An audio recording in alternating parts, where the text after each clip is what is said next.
আসসালামু আলাইকুম। আজকে দেখাবো কিভাবে আপনার হোয়াটসঅ্যাপে ডিলিট করা এসএমএসগুলোকে আবার দেখতে পাবেন।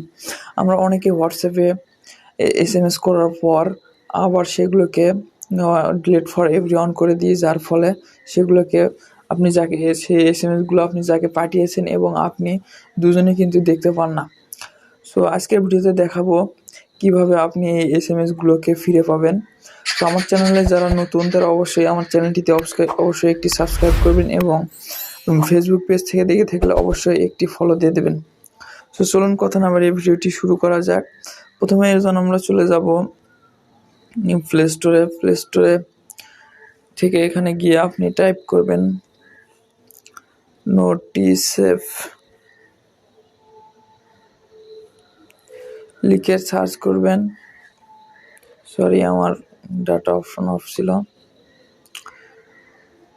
সার্চ করার পর এখানে একটি অ্যাপস দেখতে পাবেন। সো আমার ইনস্টল করাই আছে, আপনারা ইনস্টল করে নেবেন। সো আমি এখান থেকে এখন ওপেন করে নেব। ওপেন করার পর আপনাদের সামনে এরকম একটি ইন্টারফেস আসবে। এখানে আপনাদের কাছ থেকে কয়েকটি অ্যালাউ চাবে, আপনারা অ্যালাউ দিয়ে দেবেন। সেখান থেকে আমি নেক্সট বাটনে ক্লিক করলাম। নেক্সট বাটনে ক্লিক করার পর অ্যালাউ টু অ্যাক্সেস চাচ্ছে। সেখান থেকে আমরা খুঁজে বের করব নোটিসেভ খুঁজে বের করার পর এখান থেকে অ্যালাউ করে দেব। অ্যালাউ করার পর